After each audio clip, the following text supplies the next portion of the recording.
Welcome once again, everybody, to my computer here in Wisconsin. Thanks so much for taking time to join me today. I know you've all got busy lives, and some of you are in really inconvenient areas of the world as far as the time zones are concerned. So, thanks for coming to listen to me.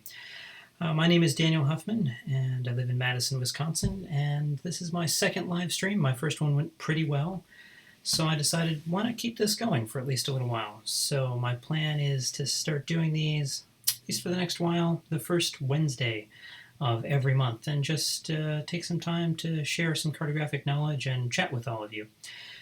So today, also, I'm open to suggestions if anyone wants to suggest a name for this show, as it were. My only request is that if you have a name that you want to suggest, that it not involve any puns, which means probably some of you are going to start typing pun-related names. But in any case, I'll take those suggestions under advisement, and please be advised there's a time lag between what I say and what you see, and then when I see what you type. There's like 7 or 8 seconds. So please feel free to interact in the chat, but sometimes there's going to be a little bit of a delay. And I've got a chat window pulled up on my phone next to me, so I'll kind of keep checking in with that as we go along.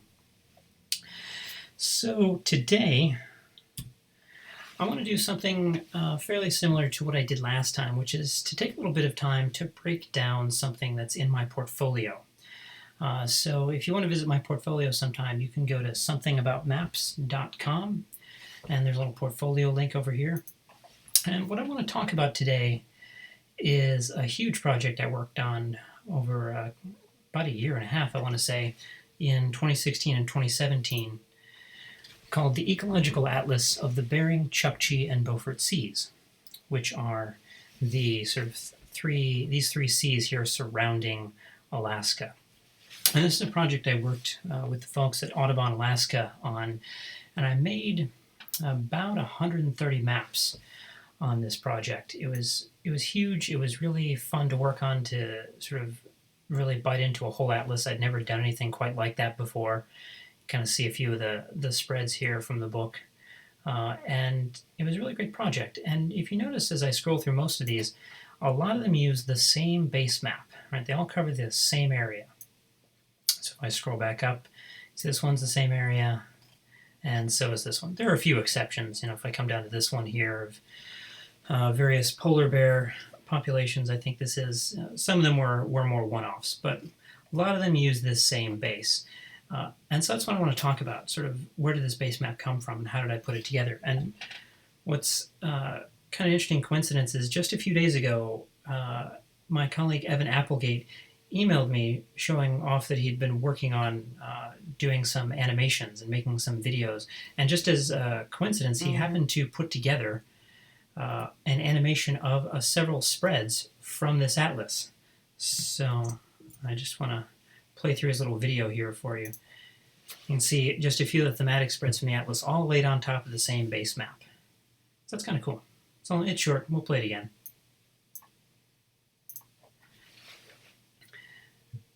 There's a few little movements of labels and things, and maybe we'll get into that a little bit later if we make it over to the Illustrator side of things, depending on timing.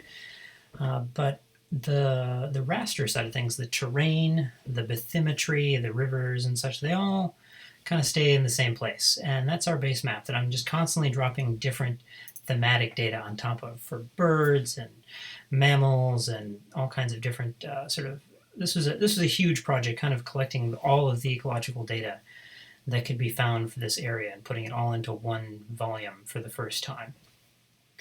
So I want to skip on over here to Photoshop and have a look at sort of the lowest layer in my base map, beneath all the typography and beneath all of the rivers and the labels and everything like that, is my bathymetry and my terrain. And that's what I want to focus on for probably the bulk of this stream. And so what I'm going to do is I'm just going to turn off most of this stuff. And we're going to kind of build it up layer by layer.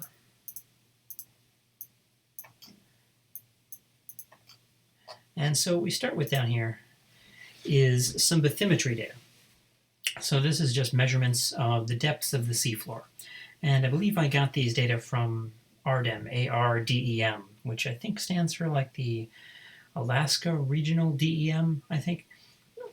And it has some pretty decent bathymetry data. Sometimes there's little bits of artifacts in there as with all bathymetry data, but it's in pretty good shape for the most part. So this is my starting base layer here, and if you notice on my layers panel, it says LN bathy because I took the natural log of the bathymetry, and the reason I did that is because there's a huge range of depths going on here.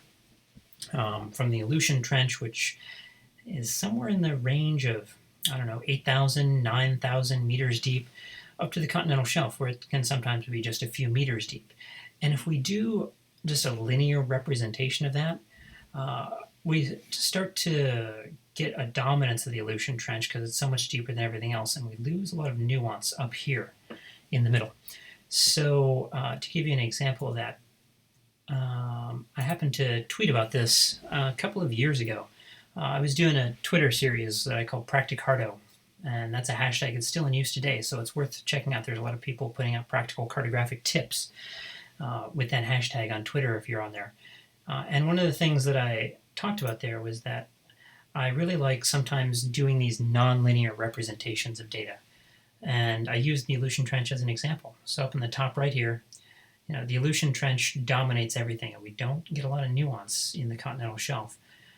But if we take a natural log or potentially a square root or some other of these kind of functions, you can start to bring out details in the shallower areas at the expense of the Aleutian Trench being not quite as dominant anymore. And the trench was outside of our particular study area. Most everything that we're interested in is actually north of the Aleutian Islands. So that was fine. We could do that. So if we go back to this, that's what that means. This is the natural log of the bathymetry, and that's our starting point.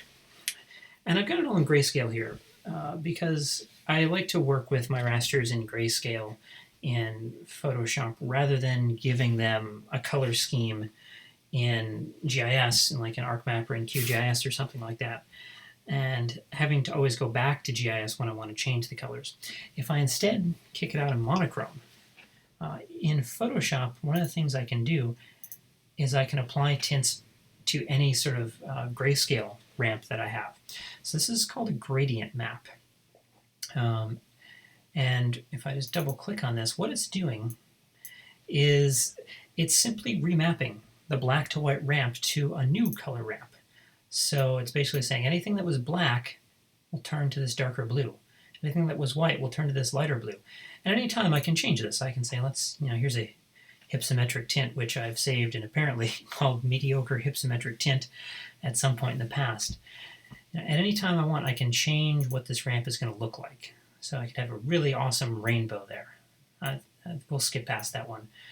Or I could use this one that I made for hypsometrically tinting Mars, for example. I'm going to cancel that and go back to our nice bathymetry ramp. So the nice thing is it's all live. It's all flexible. I can quickly change this at any time and move the stops around or change the colors. It's not locked in, and I can do it all in Photoshop. So I really like doing gradient maps. We're going to skip over this canyon layer for a minute. We're going to come back to that in a few minutes. I'm going to close this here. The second thing I've got is a hue saturation adjustment layer. And that just lightens things up. I could have gone into my gradient map, and I could have just changed the colors.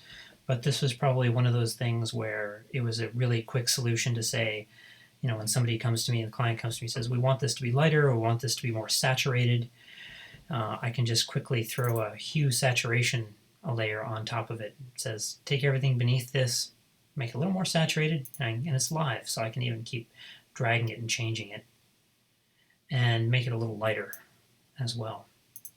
And these are all non-destructive layers that are called adjustment layers. If you go up to layer, new adjustment layer. And it's similar to, and it's easy to confuse with, the image adjustments. I gotta select something here. Image adjustments, I can change vibrance, I can change levels, I can change thresholds and gradient maps. These are permanent under image adjustments. but the adjustment layers are non-destructive. They're temporary. They just sit here in your layers panel and they affect what's beneath them, and they can be changed on the fly and undone. So I really like making a lot of use of those non-destructive adjustment layers. So once I've got my bathymetry, I've got everything kind of tuned to the colors that I want. Next thing I do is I drop an ocean relief on top of that. You can see, just turn that on and off a second, especially if I maybe zoom in down here to see a little closer what's going on. I've got a relief in there, just the ocean for now, and I did that separately from my land because there's a couple of adjustments that I wanted to make separately from the land, and including changing how dark the relief was in the land versus the water.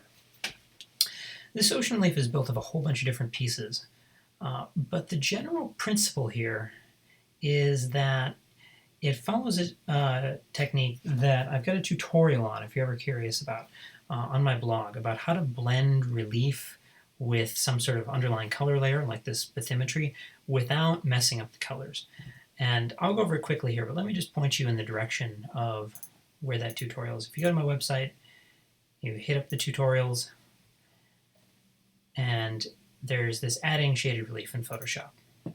I'll take you to a video, but this kind of equation here gives you the rough idea. You got some relief, you've got some, in this case, a hypsometric tint. How do you add them together without messing with your colors? Because that's a pretty common problem, especially when people are starting out with adding relief.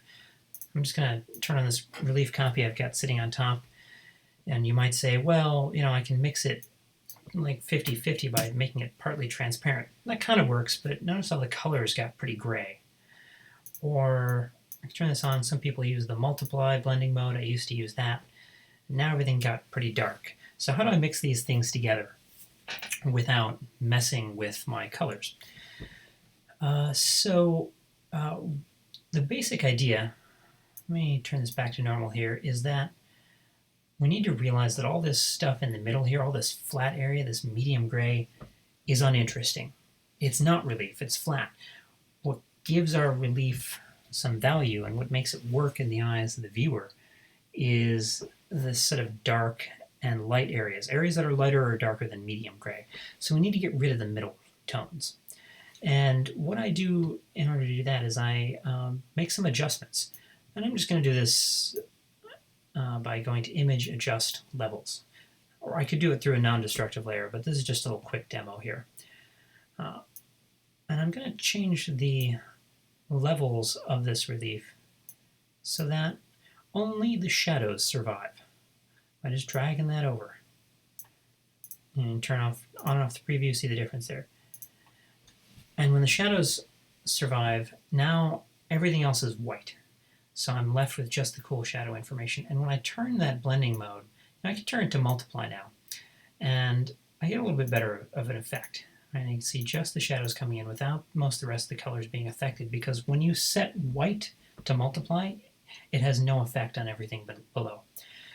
And that is also true if we shift to a slightly different mode that I think looks better, called linear burn. It tends to produce a little bit, keep a little bit more of the hue in those underlying colors.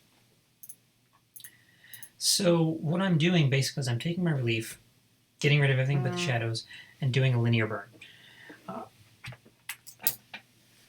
If I sort of scroll back down here to my ocean relief, that's what this sort of subfolder is called burn relief. I've got a relief layer here. And we're going to turn these off for a second. And hold on, I got to make a couple adjustments because I want to make sure that this all makes easy sense. And reverse engineering these files can sometimes be a little confusing. So I'm just going to pull this out. I've got a relief layer that's masked to my ocean. And if I alt-click inside here, you can see it's just a land water mask. Everything that's black, hide those things. Everything that's white, show those things. So I've got my relief, and I've got a levels adjustment layer on here. And it's non-destructive, it's not permanent, but it's the same thing. I'm just dragging this over, saying let's adjust that. And then it was back inside here. And it was back inside this burn relief folder because everything in this folder is set to linear burn to darken everything else underneath it. And keep those... this is the problem in doing things live here. Sometimes you drag things to the wrong spot. Nope, don't want to go in there. There we go. I talked about this in my last video. I made kind of a pledge to myself to not over-prepare these things and obsess, because I want to be able to do this knowledge sharing a little bit more mistake-prone and sort of show the real process. And, you know, videos I've done online in the past have been have been highly curated and taken many hours. So you get to kind of see me screwing things up in Photoshop, which is great. So that relief is in there, and everything inside the relief is set to linear burn, and then it's got levels adjusted. The only reason I've got all this stuff in a folder is because I actually have a couple of other chunks in here. And to make these more visible, I'm going to turn this to normal for a second. I'm going to turn this off. So I can go back to what we had before. And so here's my relief. And then here I've got shoals. See how those just appear suddenly? So there are a couple of shoals in this area called Harold Shoal and Hannah Shoal that happen to be particularly ecologically important, and they needed to show up in the atlas. These shoals are fairly minor in height, and so the change in depth from the tip of the shoal to the base is something on the order of tens of meters. This continental shelf over here, on the other hand, is several thousand meters.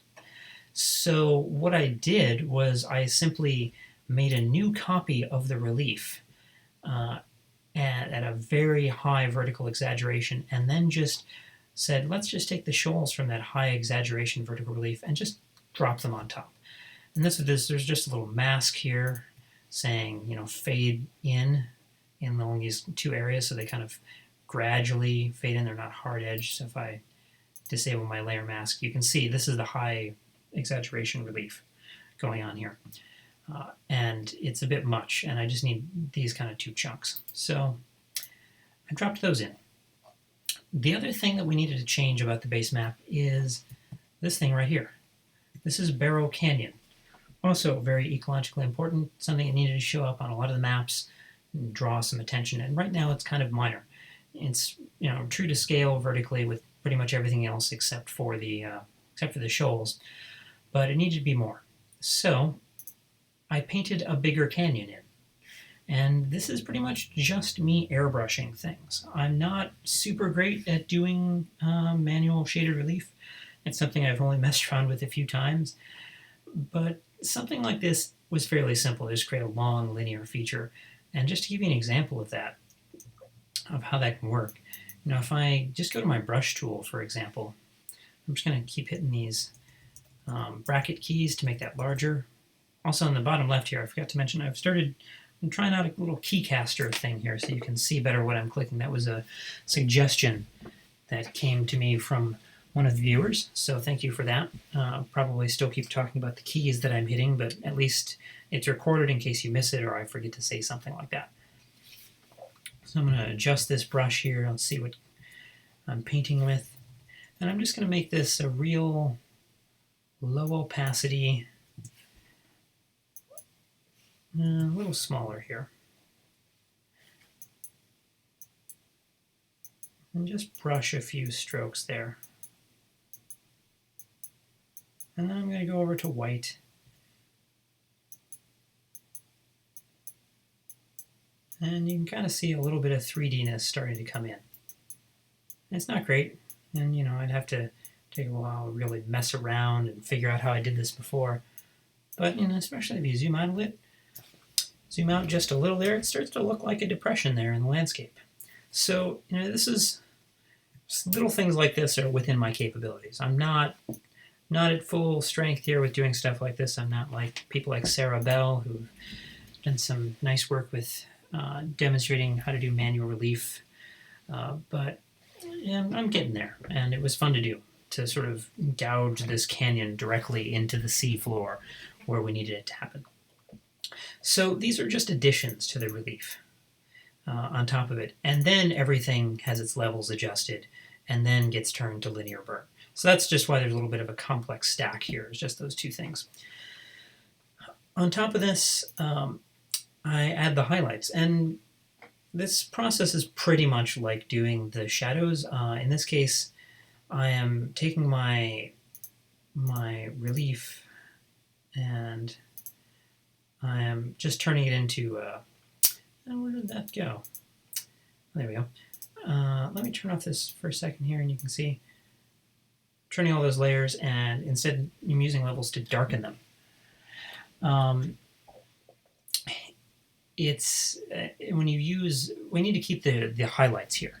That's what's the interesting part of the relief in this case. And again, sort of my video goes into more clear and curated detail about how to do this process yourself, so we don't need to do the details about following along. But I just use levels to now get rid of everything that except for the lightest areas and set that to screen, which is kind of the equivalent of multiply. It just lightens everything underneath, which means those black areas don't touch anything. And I've got the same canyon painting and I've got the same shoals dumped in there. And all of this I ended up turning down to about 45% opacity just because I didn't want it to be too strong. And that's where we come down here way back to the bottom. I said that canyon thing, that was just me adjusting my bathymetry to also paint in that canyon just a little bit there. There we go. So that's my ocean relief. And I'm checking in here on the chat. Joanne has a question about why didn't I exaggerate the canyon? If I go back to, there just wasn't enough width there, I think, for it. I might have played around with that, but you know, if I go back to my original relief copy here on top of everything else, you know, it's just this little narrow thing, and I could have potentially expanded it, but the problem is, and you start to see this when we get to with the shoals, there's a lot of noise too that really starts to get in there. And you see this striation, and over here it's almost like a resolution change. The bathymetry data are a mess. We just don't have good technology for capturing the ocean floor in a way that looks very clean and artifact free. I mean, a lot of these striations are probably related to the ship tracks that the ship is passing over with its instruments on a sonar or radar. Don't quite recall the specific methods that are used. So it was okay enough for these shoals because they're kind of bumpy things anyway, but I'm guessing that if I really cranked up the canyon, it might be, well, actually, you know, I wonder if I have, does this extend, does my exaggerated relief extend out to the canyon? Let me just pop this up here for a second. Yeah, you know, yeah, that actually looks pretty good. Why didn't I do that? I don't know. So, see, this is why I'm sharing with all of you. Good ideas for next time. It does actually look pretty decent. So, yeah, maybe if I were ever to go back and do a revised one of this, which, you know, they have a notion that they may release an update to this in a few years. Maybe I'll just go back and do that and kind of smooth out these edges manually. There's still going to be some manual painting, definitely, but this could potentially work. And thanks for the question, by the way. This is live partly because I want this to be interactive.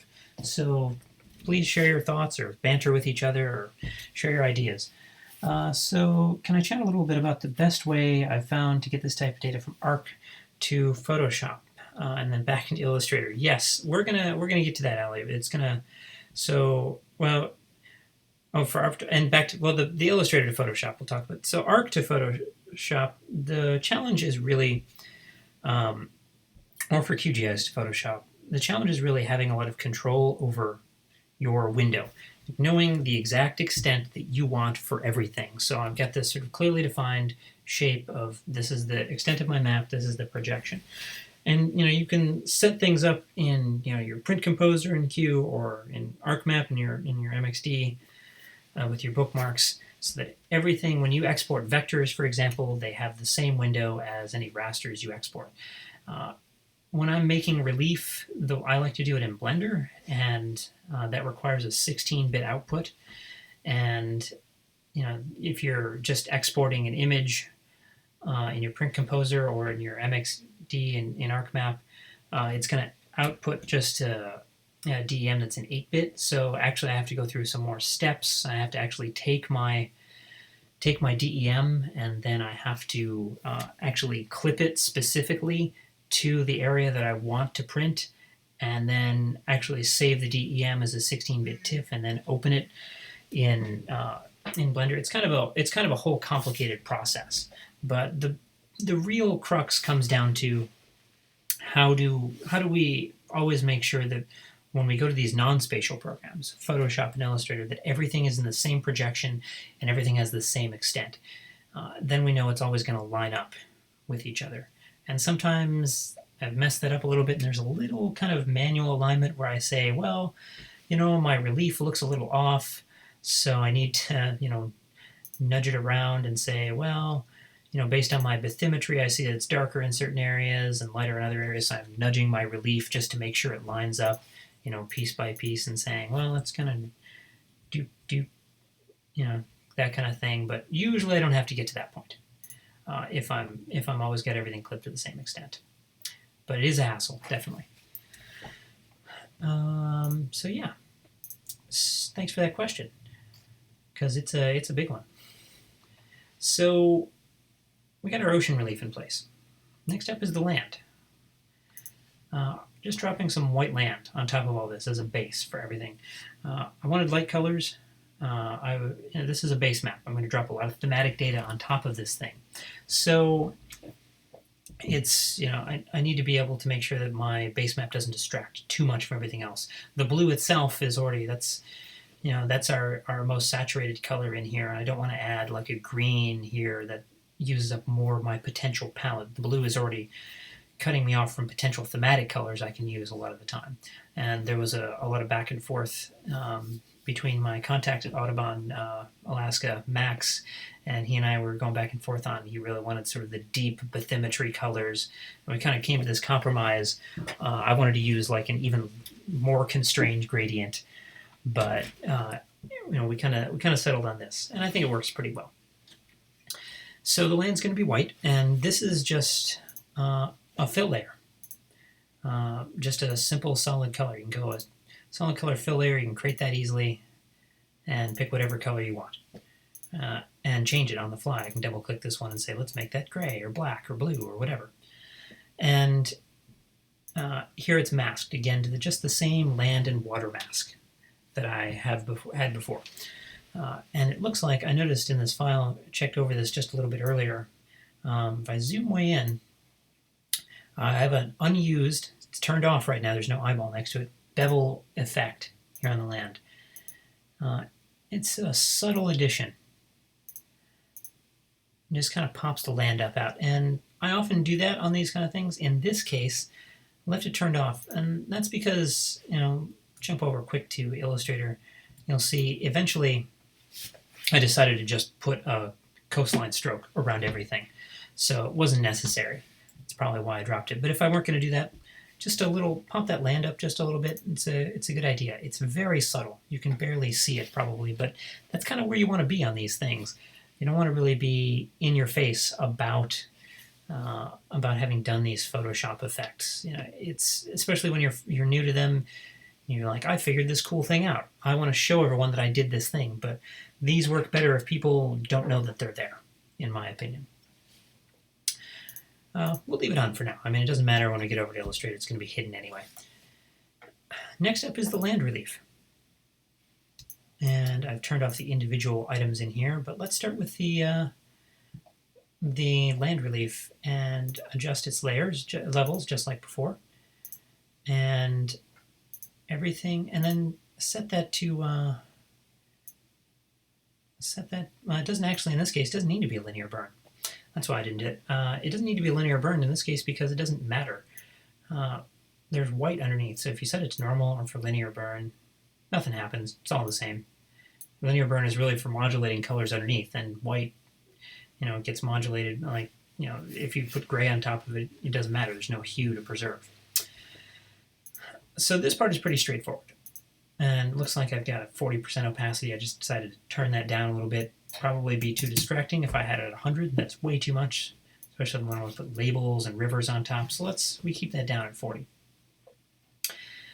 On top of that, I have something different. Something that maybe not a lot of you have used too much, but is really cool, called a texture shade. So I'm just going to turn this up to 100% for a second and normal, just so you can see what this looks like plain. This is a texture shade, and it's a really cool, weird way of looking at terrain. If you want to know more, there's a couple of resources on the web. If you look up texture shading or terrain texture shader, Tom Patterson has a little blurb about it on his website, for example, about the application that you can use to generate these two things. This is a technique developed by Leland Brown. He's a mathematician out in Southern California, and he likes hiking in the mountains, and he was dissatisfied with a lot of the details that show up on a traditional shaded relief. And so he developed this. He's a math genius, and this uses something called fractional Laplacians, and I don't quite remember anymore what that means. He explained it at NASIS in 2010, and he's been back most years ever since, presenting really cool mathematical ways of looking at terrain. I mostly just sort of tune into, not the math, but what does this kind of look like? And I kind of think of it as highlighting edges a lot. This sort of cliff here on the edge of the terrain gets brightened up quite a lot. And on his own website, too, he kind of gives you a little description of it. And as he says, it emphasizes the drainage network, the canyons and the ridges specifically. And by itself, it's cool looking, but it looks really great when you pair it with relief.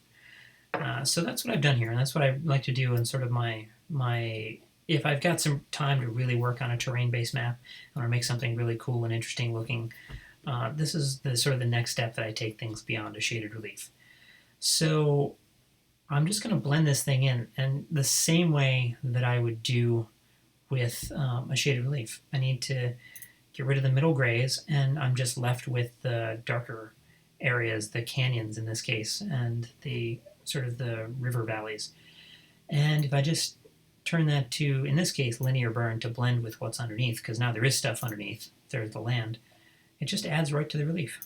And, it's a little strong here, but I want to tone that down. But you can see the difference it makes if I just turn that off.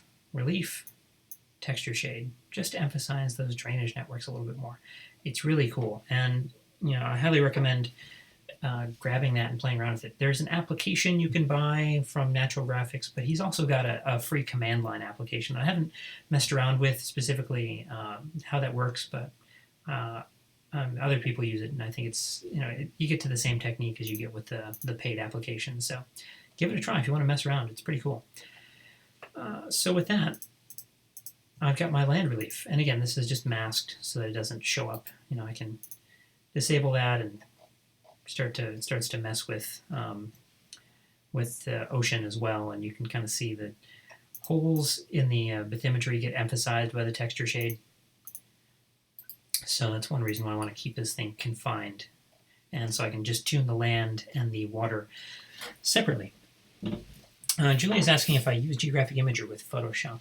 I do not. I have known people to use that. I know it's I'm not too deeply familiar with it. I know it's the sort of map publisher equivalent for Photoshop, and so that might also, if you're worried about, as Ali is, about how to sort of get everything lined up, I imagine that would be a great way to do it. And since you're native in Photoshop with that, I suppose you could probably work with a raster in 16-bit, which would be good for me because I want to keep all of those elevation levels, all up to 65,000 elevation levels in order to create my shaded relief in Blender that I do, because if I have too few, it starts to get really terraced looking. And if you go to my Blender tutorial, there's kind of an example of that. Take a little side detour here. If I can find the piece about that. Yeah, getting set up. So where's my example here? Didn't prep anything like this. Yeah, there you go. So there's all this terracing here because there's just only so many elevation levels in an 8-bit raster. It's numbers from 0 to 255, so you can't have smooth transitions. So what I need to keep that level. If you're doing like an ordinary hill shade, an arc map, something like that, you don't want to dive into Blender or take the time on that, then you can just kick that out of ArcMap or Q, and the 8-bit will be fine. It'll look good. and you won't have to worry as much about getting everything lined up, because ArcMap and NQ will do that kind of thing for you if you've always got the same window. But yeah, Geographic Imager might make some of this easier, definitely. With that, yeah, looks like that's all my pieces. That's my base map, at least the raster part. So now we're ready to go to Illustrator. So let's jump on over. So I'm just going to turn off most things real quick here. Turn that off. And the very first bottom layer in my Illustrator file is a base map. And that's just my raster that's imported and placed in Illustrator. And it's got a little extra. I've got a bleed here. This is a print product, and eventually, when I serve these files to the layout designer, I wanted to give some extra. This is probably way more bleed than is necessary. This is, I think, a 1/4 inch, and no, maybe a 1/2 inch. Might be a 1/2 inch. And normally you need like 9 points. That's what, a 1/16 of an inch? Is that right? No.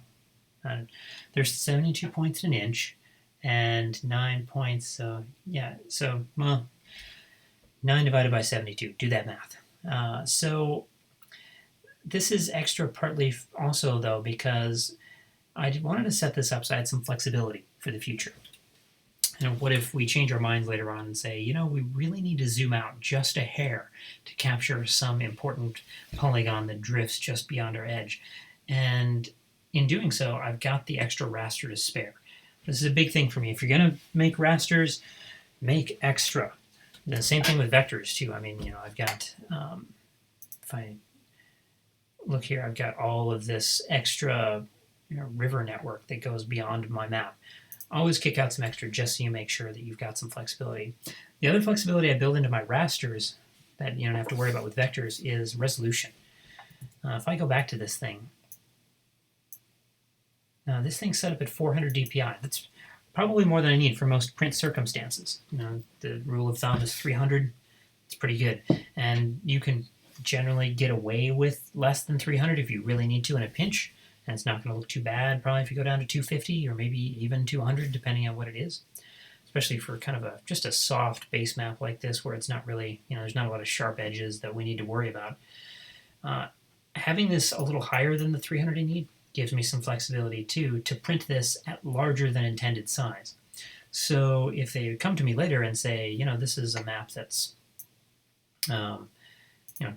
21 by 13 roughly, and they say, well, we need to make a poster, we want to go to 24 or 28 or 30 inches wide, we can do that, and we've still got enough resolution to support that at a pretty good print resolution at 300 or so. I mean, if I were to turn this to 300, I can get this to 28 inches by 17. So I can make it bigger. So just build some flexibility in. It's saved me on more than one occasion.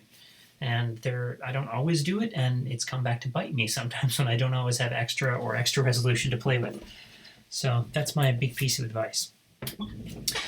Jamie Robertson asks if I ever adjust shaded relief layers using fill percent along with opacity percent. I have not. I have a rudimentary understanding of the distinction between fill and opacity. If the way I usually use it is if I want to do effects that apply to things that are invisible. So let's say I want to just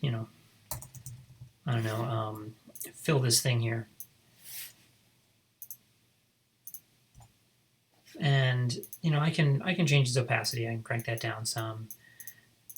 And fill has, as far as I can tell, pretty similar look. But one thing that I do is if I want to put like a drop shadow on this for some reason. So I'm going to drop shadow. If I turn down the opacity, the drop shadow and the fill are going to get lighter. But if I turn down just the fill, that part goes away while the drop shadow remains. The effects aren't affected by that. And I don't know if there's any other sort of items that go along with that. Are you using fill to do something specific that you can't accomplish with opacity? Be curious to know about how I might extend that.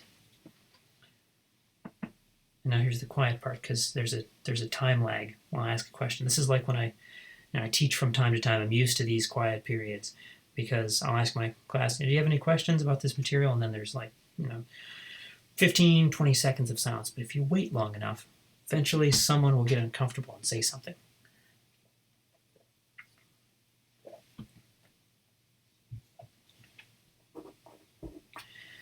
In any case, we'll come back to that question. But if you have any thoughts on using fill, I can loop back in while I keep this going.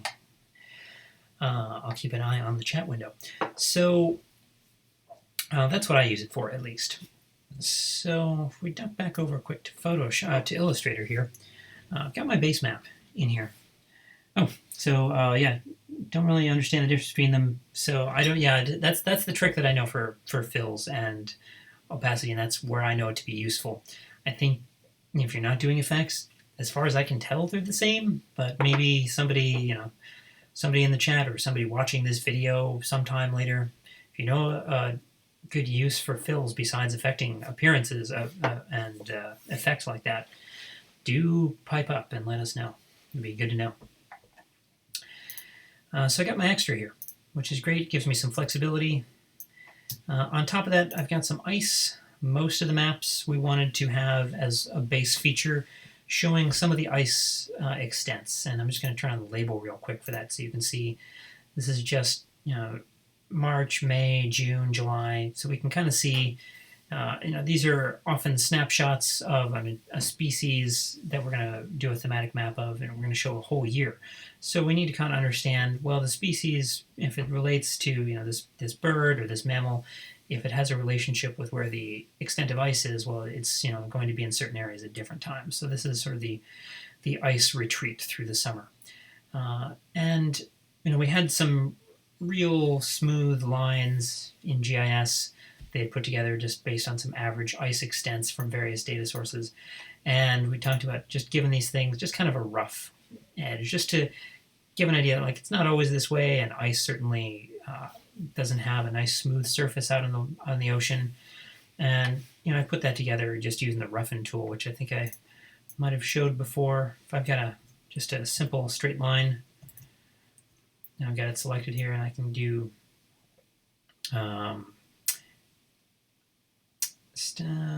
distort. It's distort, roughen. And you can just kind of turn that on and play around with the level of detail and smoothness and the size and kind of get something that looks good. So that's how I built those. And they're partly transparent, so you can still see a little of this stuff underneath, like this shoal that I made sure to put in there, and Barrow Canyon.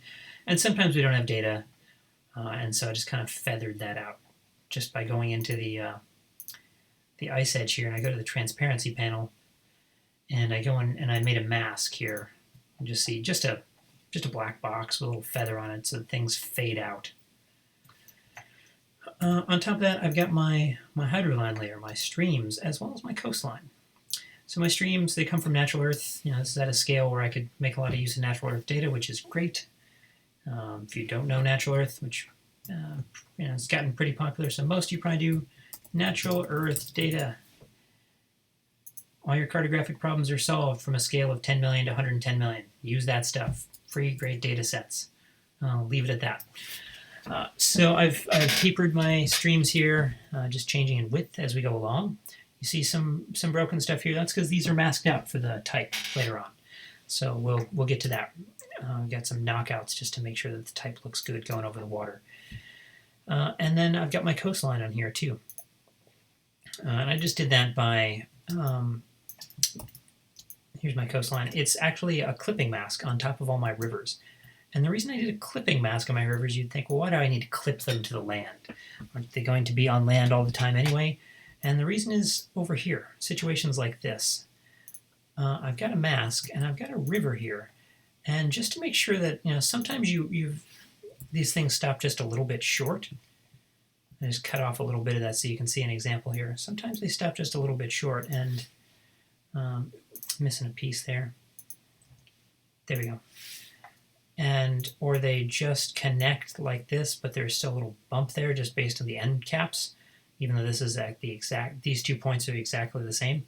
So I just say, let's extend that out a little bit and make sure it's clipped. So it goes all the way out into the ocean. And I just I didn't painstakingly go through and do every single one, but I kind of skimmed around and tried to find obvious locations where that seemed to be important. On top of that, got some lakes, some more natural earth stuff there, and then international boundary line. Just real subtle, and I've got a couple of versions of this thing. I think where I've treated the water a little different from the land just to make sure that they show up all right. And that looks a little. Oh, this is ordinarily hidden. I was going to say this stroke looks a little funny, where just I'd kind of want that dash to be aligned here, and sometimes if I just go to the cut tool.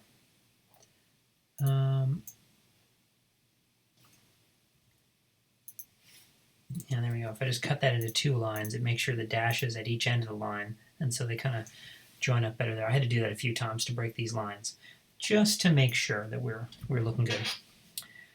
And then there's some settlements, various places where people live that were I was given a list by Audubon Alaska of the various ones they wanted to show. What are the features on here? And they said these are the critical ones on the base map. And then it's time for all of our type, of which there's a lot. There's some areas here. This bottom right doesn't have anything on it because this is where a lot of text is going to go and some photos in the spreads. If you go back to the portfolio, you might be able to see an example of one of those layouts. Yeah, so you got here's a picture of the king eider, some text about it, legend in the upper left. These were already set aside as the areas that we wanted to step on. We wanted to put various things on. So I didn't put any text there, and in fact, if I turn on my miscellaneous layer, I've got little white feathers here to remind me, don't put stuff here, that's going to be hidden. And usually had some, this is where I had some notes to myself, as where I'd put a temporary title when I was circulating drafts to the client so they could see what that would look like. There's a whole complex layering hierarchy, a labeling hierarchy here. And I like to break all my type into individual labels for different kinds of layers for different kinds of features. So I got my islands, my surface water features, labeling various seas and sounds and straits, and those are in a nice blue to pair them with the water. They're different than the undersea features, like the Aleutian Basin label refers to this deep area. So this is about one's about the surface of the water and one's about the floor, what's underneath the surface. And so I tried to make a distinction there just by having one be set in italics and one be set Roman. And I don't know, maybe readers did or did not catch that. It's probably not a huge deal if they didn't. Here's again Canada Basin set Roman, Beaufort Sea in italics. Ocean in caps there to distinguish it. All my many river labels. Some river labels are sometimes kind of a chore to really, they're a big challenge sometimes to find good places, especially when you've got short rivers and long names, right? Like this one here. The I'm not sure how to pronounce it. Saga van Irktok, maybe. I believe they called it the Sag sometimes. Fortunately, managed to just find a long enough spot that didn't have too many bends in it. Got to label our settlements, and so the Sag goes through Prudhoe Bay. Maybe you've heard of the oil fields up there, and the main settlement Dead Horse. Prudhoe Bay is actually this tiny bay. It was very important to label those, so I just kind of flowed the label out of it, and hopefully that's enough to indicate that this area out here is not Prudhoe Bay, just that tiny thing. And then what do we got in our countries? So just all U.S., Canada, there's kind of a disputed area between them. There's a lot of disputed ocean boundaries, especially over things like petroleum exploration. Got our ice labels, various physical land labels, and then this one here. This is a settlement label, but it's got its own separate thing, and it says group. So this is the city formerly known as Barrow, if you've heard of that. A couple of years ago, while I was in the middle of this project and had made several dozen maps already, they renamed themselves to something that I will not attempt to pronounce because I was somewhat able to at one point, but I can't really do it justice. The particular challenge of this is that it has a G with a dot over it. And somewhat unusually, the U.S. government, which sort of maintains all the standard names for everything in the country, there's the Board on Geographic Names, they're not big on diacritics, but they accepted this one, so we put it in the map. But this typeface does not have a G with a dot over it. If I go over and click on this and look at my glyphs panel, all the different things. There's a lot of diacritics here in Gill Sans. I can get some E's with some umlauts and things like that, and tildes and such, but there's no G and a dot. Even there's like full like Cyrillic. So I had to make my own. And this was a fairly simple process, but you can see I've got a label that says the name of the town, and then I've got a dot. And all I did was I took a copy of this label. I took a copy of this without the dot, and I said, outline this, type create outlines to turn this thing into just paths. And I ungripped and I said, let's just take the dot. This is a compound path here. Let's release the compound path and just take the dot from on top of the eye. That dot in typography terms is called the tittle of the eye. And I said, let's use that. And so it matches, because I want to at least make sure that everything looks like it belongs together, even if I'm having to kind of make it up. And I've done this more than once. I'm proud, I think, to say sometimes, where I've got a typeface and I just don't have quite what I need. And usually it's try and prepare in advance to make sure I have a typeface that has everything that I need. But this was what we had decided on already. We made a bunch of maps, and so I just needed to kind of go through and adjust all those with this new version. A question in the chat. For those who primarily used Esri products for mapping, are there Photoshop Illustrator training courses I would recommend, or cart-specific training? So I teach intro cartography from time to time at the University of Wisconsin-Madison. One of the things that I direct my students to for some extra help beyond the instruction that they get in lab are the tutorials on lynda.com. They've got a whole bunch of great stuff there. It's just like a giant library of online learning courses, and they didn't pay me to say any of this. It'd be nice if they did, give a little plug in here, but they've got all kinds of stuff on, hundreds of hours of tutorials on Photoshop and Illustrator. And it's not cart specific generally, but a lot of the tools that I'm using are things that I didn't necessarily, learn about initially in a cartography course. So it's just getting basic familiarity with the software, about how to draw things, how to type, how to curve text, how to get a lot of this stuff done, can go a long ways. The real only cart specific thing for the most part is like, how do I get my Illustrator file from ArcMap, for example, to Illustrator? But once you're in there, it's all the same kind of tools that people use in a lot of graphic design. I don't know of any specific training in Photoshop or Illustrator other than scatterings of tutorials. I've certainly got various things that I've shown here in tutorials page. There's a few things on type. I'll talk about type knockouts real quick before we wrap up too. I'll go back to that in a second. And other than that, I certainly I got a degree in cartography, so I get the advantage of sort of classroom learning for a lot of this stuff. I'll also give an unpaid plug for the University of Wisconsin-Madison. They've got an online master's degree and online certificates in cartography, so you can learn from home or from wherever you want. You don't have to come up to Madison, although it's lovely here. I think it's warmed up. It's 15 degrees today, Fahrenheit, so it's getting to be almost springtime. So if that doesn't appeal to you, though, you're welcome to stay where you are and learn online through them. So that would be, I would say also just hanging out on Twitter too. There's so much. There is a lot of, and I'm seeing too in the chat too that Julie's pointing out Practicardo, that Twitter hashtag, and just hanging out on Twitter and starting to follow people who are doing mapping work. A lot of people share just little quick hits of what they're working on. And also, going to NASIS talks. It's a great suggestion, Julie. If you go to probably just YouTube, NASIS. NASIS YouTube. That's, they record and stream the conference. Dozens of videos. You can see what people are working on. And a lot of that involves especially the practical cartography day stuff, involves people talking about what are they doing? How did I do this thing? So there's a lot of resources. It's not as organized as you might like, as here's a course for you to take, but if you keep your eye, a lot of good stuff out there. So before we wrap up here, I don't want to keep you much past an hour here, but a couple of quick things. I mentioned that I had these various holes for a type there. See, I'm a Yukon Kuskokwim Delta there.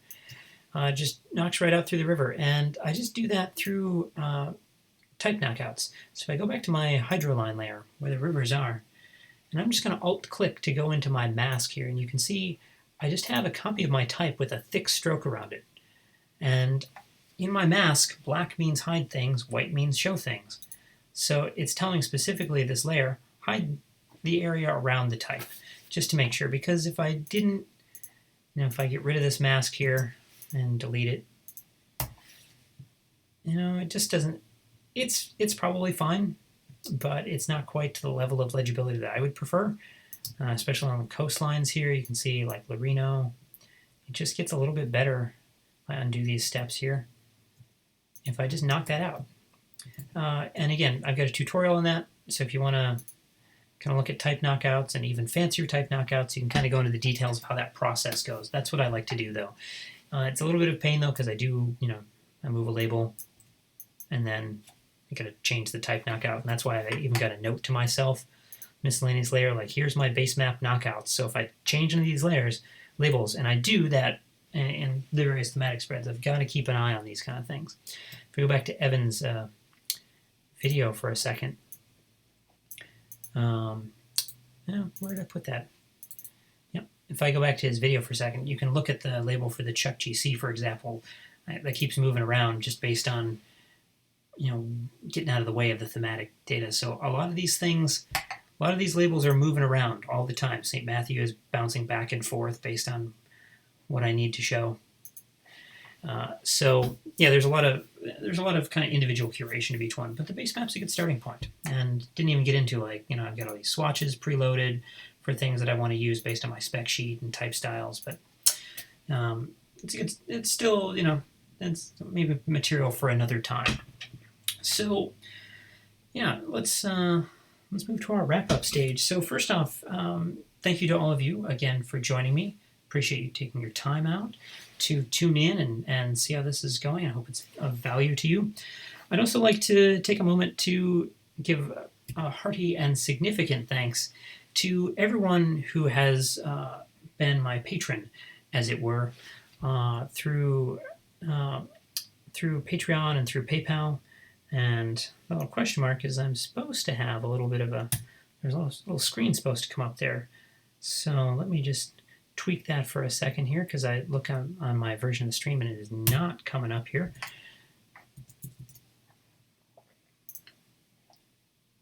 All right, there we go. Just force that manually to, is it? Is it? Yep, there we go.